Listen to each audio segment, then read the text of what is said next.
My heart just pounded out of my chest, and I'm like, I can't explain how I miss my cousin that bad. I can't explain it. Straight ahead on Action News, remembering the victims of a deadly stabbing tonight at a candlelight vigil. He went far away from the school. The school didn't even know it. On leave, 2 Toledo Public School workers off the job after a preschooler wanders away from the building. And the laws of the land are to issue marriage license to same-sex marriage couples. In contempt of court tonight, a Kentucky clerk is behind bars for refusing to issue same-sex marriage licenses. But we begin tonight with breaking news on the weather front. We've seen a rash of storms blow in and out of the area tonight, with more showers and storms on the doorstep, if not already here. Welcome into Action News at 11. I'm Lee Conklin. And I'm Diane Larson. 13 minutes of nonstop news starts with Chief Meteorologist Jay Burschbeck. Jay?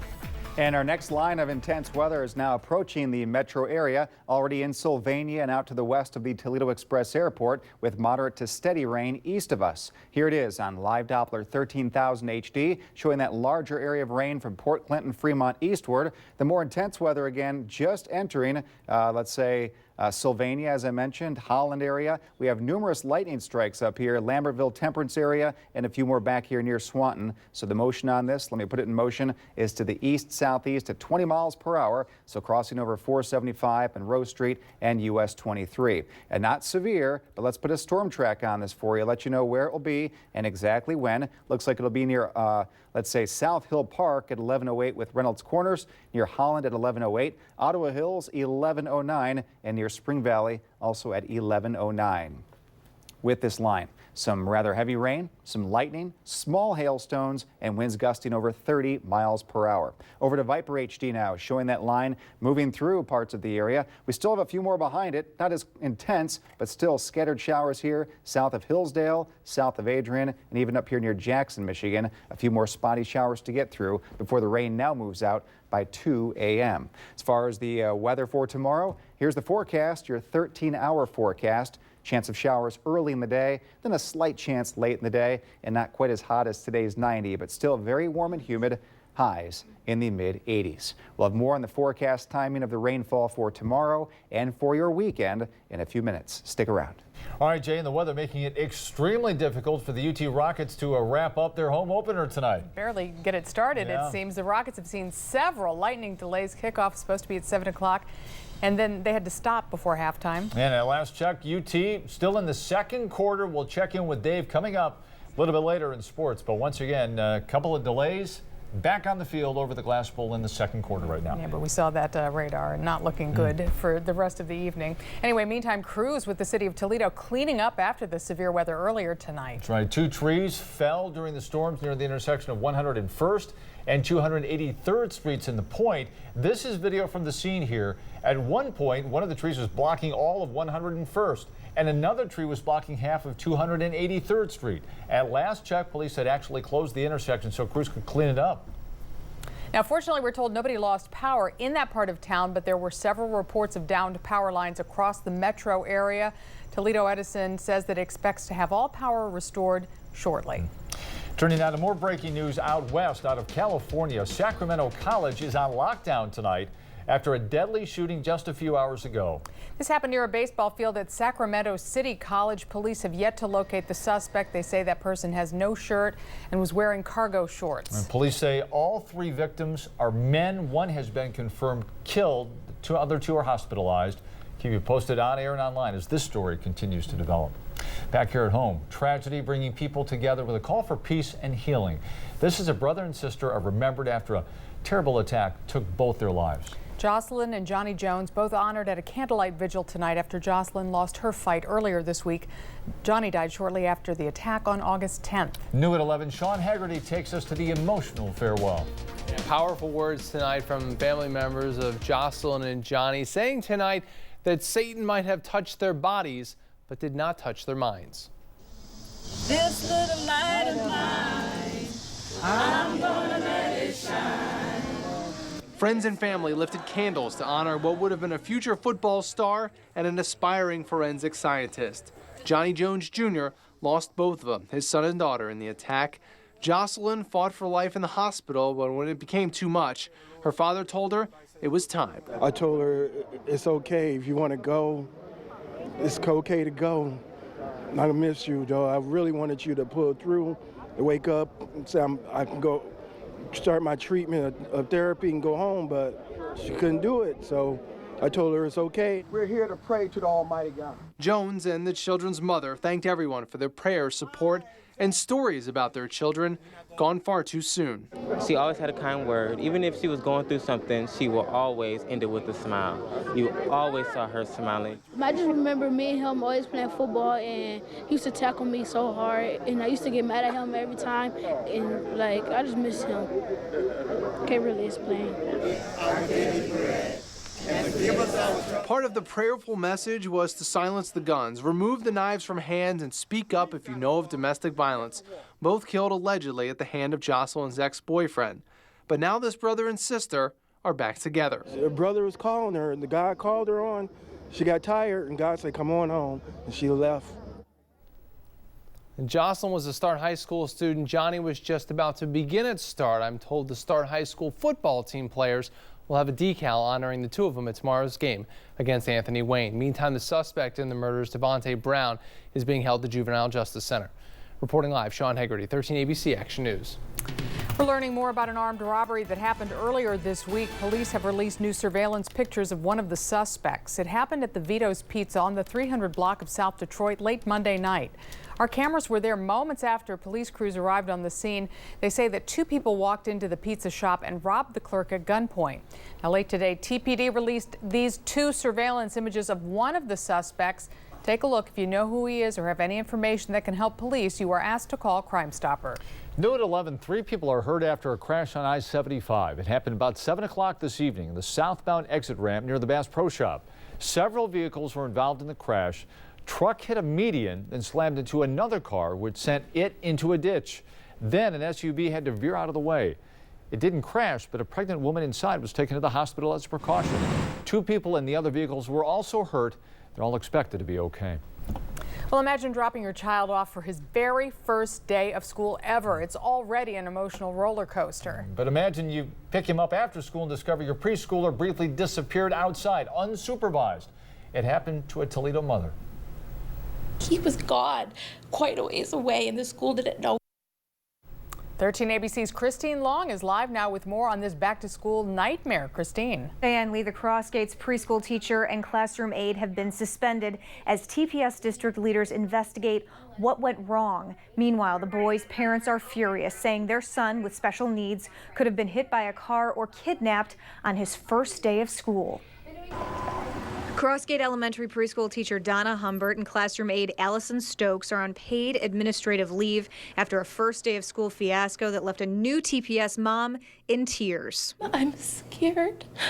I've been physically sickened by all of this. According to the district, a 3-year-old student left the building Wednesday in South Toledo on Shady Lawn Drive near the Heather Downs Country Club and wandered away down the street unsupervised. We feel very grateful and thankful that this child was not harmed. TPS Chief Early Childhood Officer Dr. Amy Allen says the boy was missing for 3 minutes. She says he disappeared during dismissal time just after noon as the preschooler was in a hallway with his teacher and other students waiting to be picked up by parents. A Good Samaritan, who is a parent of another student, found the boy wandering alone on the street and walked him back into school. When the parent brought the child back in, it was that fast. The teacher was still standing there in the hallway like, whoa, how did that happen? The boy's mother did not want to show her face on camera. He was across the street and a ways down.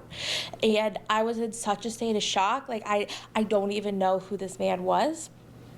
And I just want to thank him for saving my son's life. Children's safety is our primary concern, which is why we are really making a big deal out of this. We are investigating. We take it very seriously. In the meantime, the boy's parents are not sending him to preschool. He's back in daycare. The school district has a long way to go to gain my trust back. After the district's investigation into the 2 TPS employees is complete, a hearing officer will determine discipline, whether the preschool teacher and classroom aide will lose their jobs over this. Reporting live, Christine Long, 13 ABC, Action News. New details, that is, about a story we have been following all week. Tonight, the Kentucky county clerk who refused to issue same-sex marriage licenses is behind bars. Today, a judge ruled that Kim Davis would go to jail and stay there until she complies with the law. Love is not a sin. Love is not a sin. Love is not a sin. And that was the scene outside of that hearing today. Davis has refused to issue any licenses due to religious objections. Tonight's attorneys for several gay couples offered a compromise. Davis could be released if she promised not to interfere with her deputy's duties. She refused, and today her attorney addressed criticism that Davis has been married and divorced several times herself. Yes, she acknowledges she's made lots of mistakes. She says she's actually played in the devil's playground. She's not proud of that. But 4.5 years ago, her life was changed and her sins were forgiven. And that's one of the reasons, that is the reason why her conscience is so strong. The judge had to do his job. He had to follow the laws. And the laws of the lands are to issue marriage license to same-sex marriage couples. 5 of the 6 deputies say they would issue the licenses. In your health tonight, Lucas County health leaders continuing to monitor the Jobs and Family Services building after a confirmed case of a rare strain of Legionnaire's disease earlier this summer. Today we learned 15 workers at that building were suspected of having Legionnaire's. 11 were hospitalized, 4 were treated at home. But to be clear, Lucas County Health Commissioner Dr. David Grossman says that outbreak of suspected Legionnaire's is contained and over. Of the 3 they tested, 1 was rapidly rip-roaring positive. We have not had any new cases for weeks. Patients all appear to be recovering. Health Department says if you were in the Jobs and Family Services building between July 6th and August 4th and you have any upper respiratory issues, you can give their hotline number a call. We have that on our website, 13abc.com. The city of Toledo says tonight that your tap water is safe to drink. Earlier today, the city released its latest water quality test results. The city says it found a toxin level of 0.8 parts per billion in the raw lake water, so the dashboard remains in the watch position, but it also is not detecting any microcystin in your tap. New at 11, check the refrigerator. Kraft Heinz says a previous Kraft singles recall affects 10 times as many cases as first thought. Company making that announcement earlier tonight. This recall now involves 335,000 cases. Company says there's a choking hazard. A thin strip of packaging film can stick to the side after the wrapper's removed. This recall affects 1, 3, and 4-pound Kraft singles American and white American cheese product sold in several countries, including the U.S. Cases have best when used by dates between December 29th and January 4th. New at 11, here's a look ahead at what's in tomorrow's editions of The Blade. The man who led a merger between the University of Toledo and the former Medical College of Ohio says schools should no longer own hospitals. And a Toledo judge has imposed a $100,000 fine against the company that owns the condemned Riviera Maya apartment complex. You can read more about these and other stories in tomorrow's edition of The Blade and at ToledoBlade.com. Be up to the minute you're up beginning at 4:30 tomorrow morning. Jeff, Sash, and Bill and Nicole only on 13 ABC Action News. Good morning. 13 minutes after 11, much more ahead tonight. Where could they be? The Illinois cop killers still on the run tonight. GOP solidarity after weeks of negotiating. Donald Trump signs a pledge. And the wall came tumbling down before it was supposed to. Big problem in New York City. Those stories plus Jay tracking more storms right now. He's back in just 35 seconds to tell us more. This is 13 ABC Action News with Diane Larson and Lee Conklin. Now, 13 ABC First Warning Weather with Chief Meteorologist Jay Berschbach. And yes, it has been a bumpy evening. More showers and storms out there right now. Let's zoom to a few areas of interest. Steady rainfall with a few rumbles here east of Toledo. That was one of the areas hit harder by that line of storms during the mid-evening. Check out this line up and down I-75. What kind of a drive would that be? From Point Place up to about Monroe. Just consistently torrential rain with lightning and thunder. Nothing severe at this point, but within these storms, still some small hail, lightning, and winds gusting over 30 miles per hour. There's 475 as it curves southward back to the airport. A heavier cell moving your way. And for UT, it's right about here. Rainfall is about to pick up. So far, lightning's been around the stadium. Also at Fifth Third Field, they've got the game back in playing. They're playing once again, that is, downtown. So we're going to watch this carefully for them and for you as well. But so far, lightning up near the state line and more lightning out by the airport. Let's go over to Viper HD. Let's put this all in motion here for 1 hour's time. All kinds of what we call convection throughout the day, just these bubbling storms that pop up. There's the steady rain. There's the band of heavier rainfall. Spotty showers here in Lenawee County and to the west. More in the way of spotty showers. But the expectation, these diminish over the next hour or two. Don't forget, tomorrow, Fulton County Fair begins. I'll be out there live, 5 to 6:30. Come out and say hi, part of Festival Friday. Current temperature 75 degrees, looking downtown. You can see the tarp is off the field, and they're trying to play ball at Fifth Third. Other temperatures here, most of us 60s and 70s. Now your forecast for tonight. Here's Predictor by the Hour showing that batch of rain moving on through. This is the map at 2 a.m. So by then, atmosphere starts to calm down. Tomorrow, a few early showers, a break through noon, and then a few more showers later in the day. Here's the map at 6. So if you're hoping for more rainfall, if you didn't get some tonight, which many of us in the southern part of the area missed out on, a chance tomorrow morning for some lighter showers. Throughout the nighttime hours into the weekend, partly cloudy skies will stay very warm with highs on Saturday approaching 90, but with that comes a slight chance for more rain. For tonight, 68, storms ending by 1 or 2 a.m. Overnight fog possible. We'll have to watch that carefully because with all the rain out there tonight, what's left behind and no wind could create some rather patchy, dense fog tomorrow. So if you have any interests traveling early, kids in school perhaps, it's one of those days to wake up early, look for our ticker for any delays that do come in. Now for the daytime, showers early, a little more likely than they are late in the day with a high of 85, and there's the wind speeds 5 to 10. Checking your 7-day forecast now. Saturday's high 88. There's your slight chance of a late shower. Sunday dry and hot. 88 to 90 for a high. Labor Day is Monday. Chance of evening showers into early Tuesday. And that's your transition time. 84 Tuesday, 80 Wednesday. And there's a chill back in the air Thursday. The low in the 50s. Highs struggling to hit the lower 70s, even with the help of some September sunshine. But still some rain out there. Again, nothing severe. We'll be here just in case back in the Weather Center. All right, Jay, thanks. Yep. Well, the Toledo Zoo is brewing up a big party for later this month. That's right. It's the annual Zoo Brew. 21 and over crowd can sample craft beers from several local microbreweries. There's going to be appetizers and live music, too, and just like we had right now. That was live music. Right, exactly. It's happening on Friday, September 18th. Tickets are $40 for Zoo members, $45 for non-members. If you're interested, you can reserve your spot at toledozoo.org/zoobrew. Still ahead on Action News tonight, the Benghazi and email fallout. The Clinton aide soon to be on the hot seat. First, here are tonight's winning lottery numbers from your official lottery station, 13 ABC.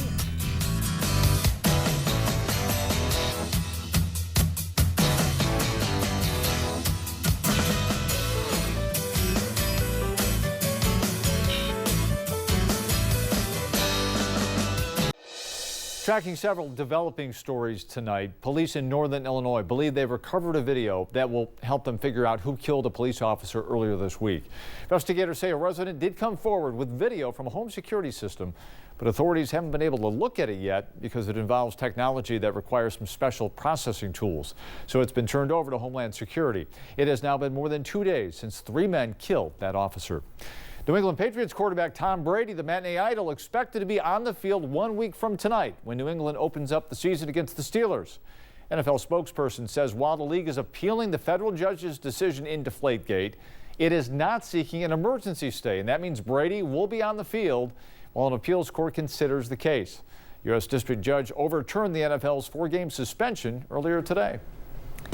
In your vote news tonight, presidential candidate Donald Trump is walking back something that he said in the first GOP debate. Last month, the real estate mogul refused to support whoever the Republican Party picked to run. But today he changed his mind, pledging that he will indeed back that candidate. Experts say if the billionaire launches a third-party bid, It would harm the GOP's efforts to take back the White House. Democratic presidential candidate Hillary Clinton is still dealing with the fallout from the 2012 attacks in Benghazi. The House panel investigating the attacks is interrogating two key figures this week. Both are former aides of then Secretary of State Clinton. Sources say the committee is looking into what happened during the Benghazi attack, as well as the decision to invade Libya, the country in the first place. Clinton is scheduled to testify next month. New video out of New York City tonight. A retaining wall collapsed in Brooklyn while a building was being demolished. Police say 3 workers were seriously hurt and taken to the hospital. 5 others had minor injuries. The exact cause under investigation tonight. Well, coming up in sports, we'll announce our schedule for Dave White Chevrolet Football Friday. That's a wild night at the Glass Bowl. We're going to update the Rockets' home opener against Stony Brook coming up. Emmy Award-winning 13 ABC Action Sports teaming up with BCSN. Now, here's Dave Holm. Wasn't exactly your typical opening night at the Glass Bowl. The Rockets hosting Stony Brook, the Seawolves. Great to see Cheatham Norrells back on the field. Former St. John's Titan missed last year with an injury.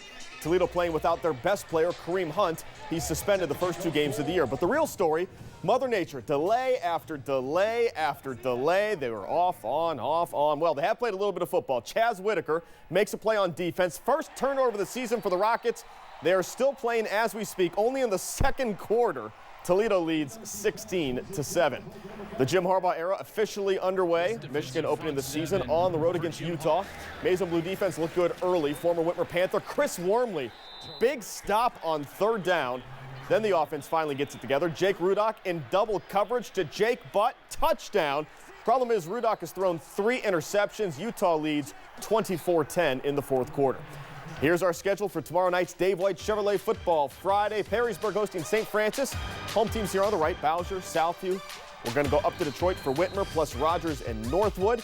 Home games for Waite, Woodward, Scott, Stark, Port Clinton, and Eastwood. And we hope to see you tomorrow night in Delta, Oak Harbor, Bowling Green, Northview, Napoleon, and Bedford. 18 games. Our show begins at 11:10. You know what else begins? High School Athlete of the Week kicks off tonight. Let's hand out some hardware. Here's Steve Slivka. Whitmer's Hannah LaPointe is off to a big start on the volleyball floor this year as the Panthers picked up a 5-set win over Anthony Wayne recently, thanks in part to 9 kills from LaPointe. She hit 590, which is a really high number in volleyball. And then she also had 4 serving aces. So not only is she strong in the front with her hitting and blocking, but she also has a nice serve. She had 4 serving aces. We really had a lot of good serves. I think that was like the key element. Like it really took them out of system and it allowed us to run a lot more plays and it kept them making the errors instead of us. Hayes is Whitmer's new head coach this season. In fact, it's her first head coaching job. And all that factors into LaPointe's desire to build a good team in her final 2 seasons at Whitmer. Coach Hayes brings like a lot more energy to our program and she's really dedicated and she really like knows what she's talking about. And I think that like her energy affects the players a lot. That makes me really excited that she's a junior because then I get her for next year too. So if she's leading as a junior, then as a senior, she'll be doing really well. In Toledo with this week's Athlete of the Week, Steve Slivka, 13 ABC Action Sports. Almost halftime at the Glass Bowl, so this game's going to go until probably 1:15 in the morning. We have someone over there shooting it. We hope to show you some more tomorrow at 6. Hunch, I'll listen to Mark Meyer on the way home tonight. Yeah, exactly. All right, Dave, thank you. Wake up weather forecast just around the corner. Here's a live look from our 13 ABC South Toledo action cam. Jay tracking that rain and will tell us more about it when he comes back. Final check of your weather tonight. Here's live Doppler 13,000 HD in motion. Lightning strike right there west of Maumee, south of Holland. So nothing severe, but pockets of heavy rain with lightning and small hail as the system moves through Lucas County. Let's zoom out with Viper HD, showing that there is more to come. More of these spotty showers. Hillsdale, Williams County, Lenawee County, Fulton County, all moving to the east-southeast, but out of here by 1 or 2 a.m. Boom of thunder here in West Toledo, so stay safe out there. Here's the forecast when you wake up. Once the rain ends, the winds calm down. Could create some patchy fog out there with a lingering early shower. Muggy again, 68 degrees. Tomorrow's high, 85. Chance of rain higher early, smaller for the afternoon. 88 for the entire holiday weekend. Slight chance of a shower Saturday. And it comes back Monday and cooler weather by next week. All right, Jay, thank you. All that work tonight, we appreciate it. And that'll do it for Action News at 11. Hope to see you back here again tomorrow. Stay dry. When news breaks, it breaks here first. 13 ABC Action News.